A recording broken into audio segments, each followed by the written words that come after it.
Jumpa lagi masih membahas karya tulis atau karya ilmiah. Ini adalah video part 2. Kali ini kita akan bahas bab 2 landasan teori, bab 3 metodologi penelitian, bab 4 pembahasan, dan bab 5 penutup. Kalian yang baru menemukan video ini silahkan simak juga video part 1, link ada di atas ini atau di bagian saya lampirkan juga di bagian deskripsi. Yang pertama, kita akan bahas landasan teori. Sambil menyimak penjelasan saya, perhatikan contoh landasan teori berikut ini ya.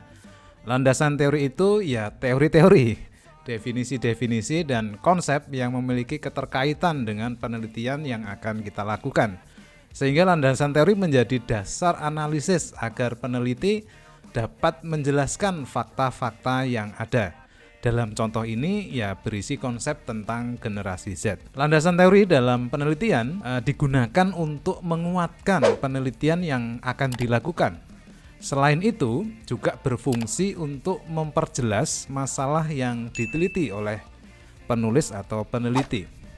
Keterkaitan antar teori-teori, definisi, dan konsep dengan masalah penelitian yang ditulis di bab 2 ini disusun secara rapi dan sistematis. Berdasarkan teori-teori tersebut, dalam bab 2 ini, penulis atau peneliti perlu membuat hipotesis atau anggapan sementara yang nanti akan dibuktikan kebenarannya dalam penelitian. Kita tidak perlu beropini, tapi kutip pendapat-pendapat ahli. Ini mudahnya. Sulitnya adalah mencari teori yang sesuai. Jangan terlalu luas atau umum, tetapi langsung terkait dengan masalah penelitian dan lalu merangkainya dengan sistematis. Yang kedua, kita bahas metodologi penelitian. Dalam karya tulis perlu dicantumkan pula bagian yang disebut metodologi penelitian. Metodologi penelitian diartikan sebagai prosedur atau tahap-tahap penelitian, mulai dari persiapan, penentuan sumber data, pengolahan, sampai dengan pelaporannya.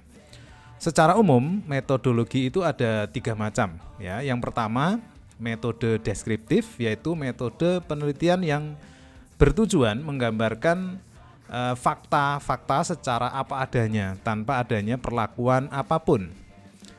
Metode deskriptif ini dibedakan menjadi 2, yaitu kuantitatif dan kualitatif. Dalam penelitian kuantitatif, data yang dimaksud dapat berupa fakta yang bersifat statistik, numerik, atau angka-angka. Sedangkan kualitatif sebaliknya ya, data berupa persepsi atau pengalaman subjek penelitian. Contoh penelitian kuantitatif. Dampak beriklan di medsos terhadap omset toko titik-titik ya. Ini tokonya bisa toko apa saja ya. Lalu contoh penelitian kualitatif ya, strategi pemasaran bisnis kuliner memanfaatkan media sosial Facebook misalnya. Yang kedua, metode eksperimen. Ya, ini metode penelitian yang bertujuan untuk memperoleh gambaran atas suatu gejala setelah mendapatkan perlakuan. Contohnya, pengaruh menggunakan HP dan laptop dalam pembelajaran daring terhadap pemahaman materi pembelajaran bahasa Indonesia. Sedangkan metode yang ketiga yaitu metode penelitian kelas. Ini metode yang bertujuan untuk memperbaiki persoalan-persoalan yang terjadi pada kelas tertentu, misalnya tentang motivasi belajar atau prestasi belajar peserta didik. Contohnya, kontribusi orang tua dalam upaya meningkatkan motivasi belajar anak. Peran orang tua di dalam usaha meningkatkan prestasi belajar anak. Dalam bab 3 ini jelaskan juga metodologi pengumpulan data. Umumnya ada 3 macam ya, yaitu wawancara atau interview, pengamatan atau observasi, dan studi pustaka. Wawancara artinya peneliti bertanya kepada narasumber atau subjek penelitian untuk mendapatkan data informasi yang dibutuhkan dalam penelitian. Teknik bertanya itu bisa menanyakan secara langsung, artinya mendatangi subjeknya secara langsung atau menggunakan angket atau kuesioner.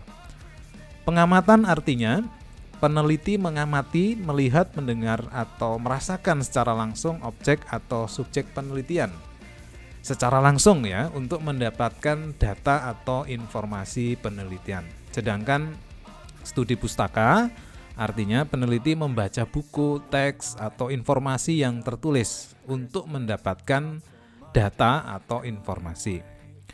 Di samping itu, di dalam bab 3 ini jelaskan juga subjek atau objek penelitianmu.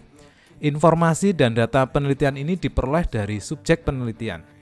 Dalam mendapatkan data, misalnya dengan metode wawancara yang tadi sudah kita bahas, tidak perlu semua subjek diwawancarai.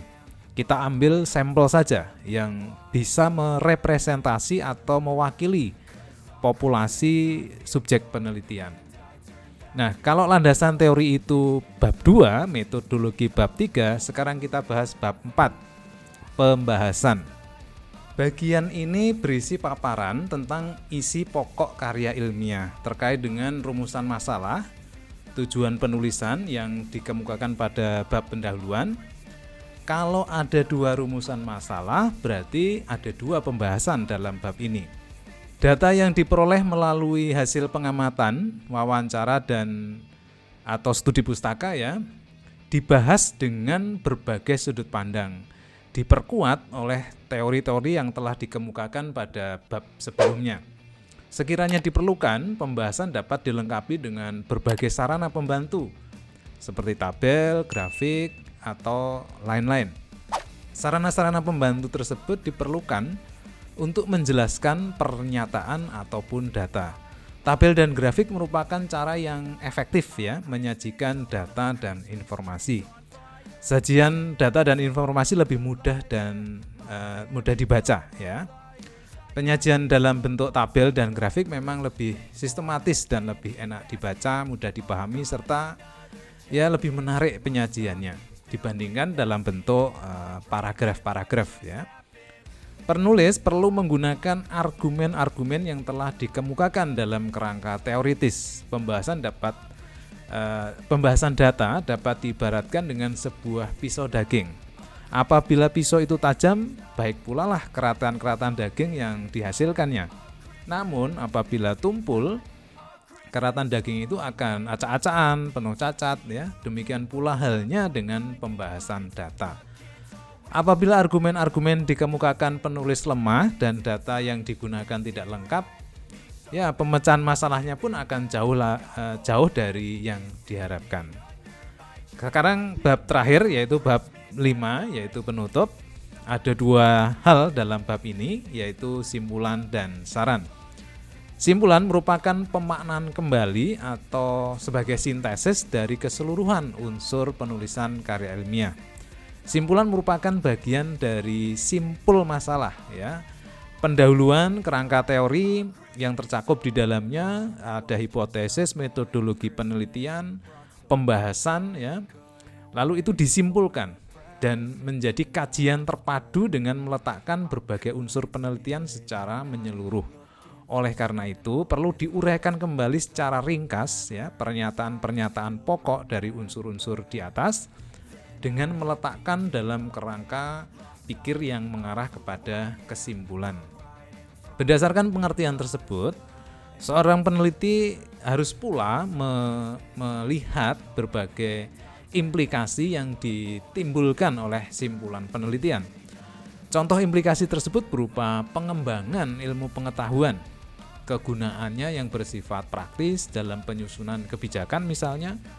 Hal-hal tersebut kemudian dituangkan ke dalam bagian yang disebut rekomendasi atau saran-saran. Oke, demikianlah pembahasan karya tulis kali ini. Bab 2 ya, landasan teori sampai dengan bab 5 penutup. Semoga bermanfaat. Kalau ada pertanyaan silahkan tulis di kolom komentar. Saya sempatkan untuk menjawab. Sampai jumpa di video berikutnya.